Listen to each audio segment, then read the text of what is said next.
Serre France, le réseau de conseil et d'expertise comptable présente Parole d'experts. Serre France, partenaire de la performance des chefs d'entreprise.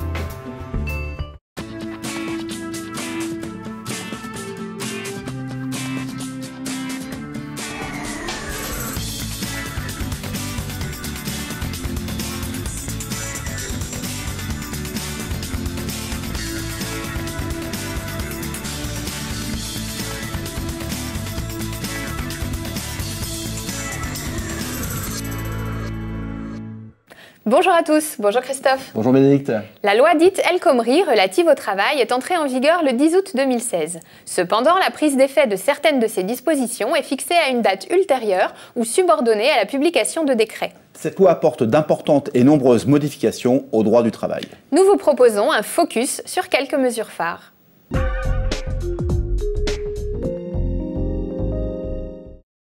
La loi accorde une plus grande place à la négociation collective. Pour cela, le Code du travail va en grande partie être réécrit selon une structure à 3 niveaux. Premièrement, les dispositions d'ordre public auxquelles il n'est pas possible de déroger, y compris par accord collectif. Elles fixent les garanties minimales accordées aux salariés. Deuxièmement, les dispositions, plus nombreuses qu'avant, relevant des accords d'entreprise ou de branche, étant précisé que pour les matières qu'elles traitent, la loi travail donne la primauté aux accords d'entreprise. Troisièmement, les dispositions législatives supplétives qui s'appliquent en l'absence d'accord d'entreprise ou de branche. Cette nouvelle articulation est déjà mise en place, notamment pour la durée du travail et les congés payés, et sera applicable dès le 1er janvier 2017.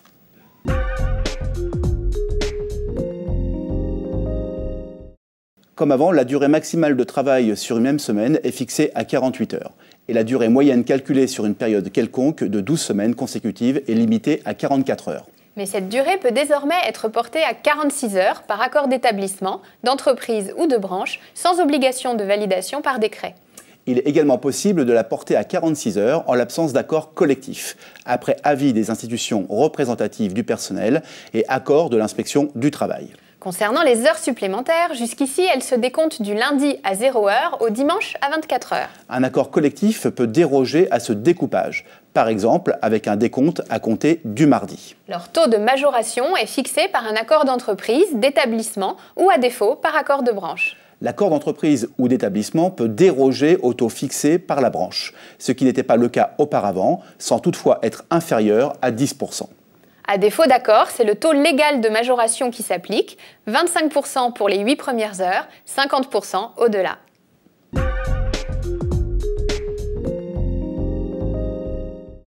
Désormais, c'est l'accord d'entreprise ou d'établissement qui prime sur celui de branche pour la mise en place d'horaires à temps partiel, porter la limite dans laquelle peuvent être accomplies des heures complémentaires jusqu'au tiers de la durée hebdomadaire ou mensuelle prévue au contrat de travail, la répartition des horaires de travail dans la journée, la détermination du délai de prévenance pour modifier la répartition des horaires.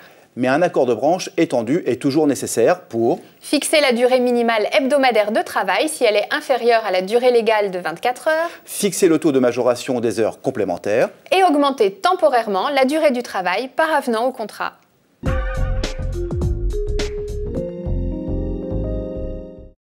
Actuellement, l'acquisition des congés se fait sur la période courant du 1er juin au 31 mai, sauf en cas d'accord de modulation et pour les employeurs relevant d'une caisse de congés payés.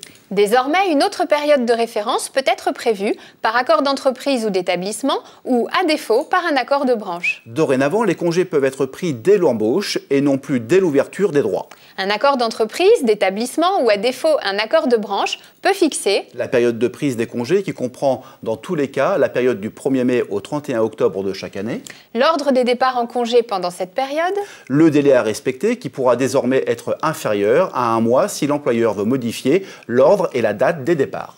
Pour l'ordre des départs, l'employeur devra prendre en compte la présence au sein du foyer d'un enfant ou d'un adulte handicapé ou d'une personne âgée en perte d'autonomie, et non plus seulement la situation de famille du bénéficiaire. Les salariés concernés pourront prendre en une fois un congé annuel d'une durée supérieure à 24 jours ouvrables.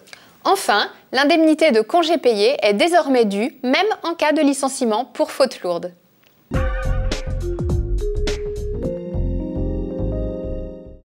La loi apporte quelques changements pour le licenciement économique. À partir du 1er décembre 2016, les difficultés économiques sont caractérisées par l'évolution significative, laissée à l'appréciation du juge, d'au moins un indicateur économique. Cela peut être une baisse des commandes ou du chiffre d'affaires, des pertes d'exploitation, une dégradation de la trésorerie ou de l'excédent brut d'exploitation ou tout autre élément justifiant ces difficultés. S'il s'agit d'une baisse des commandes ou du chiffre d'affaires, elle devra être constatée en comparaison avec la même période de l'année civile précédente sur une durée variant en fonction de la taille de l'entreprise.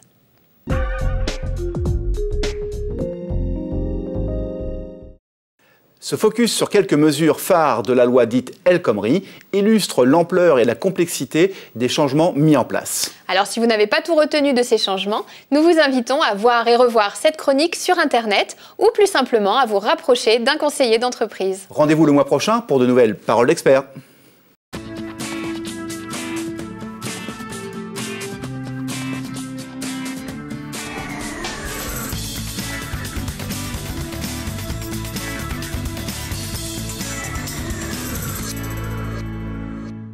CERF France, le réseau de conseil et d'expertise comptable vous a présenté Parole d'experts. CERF France, partenaire de la performance des chefs d'entreprise.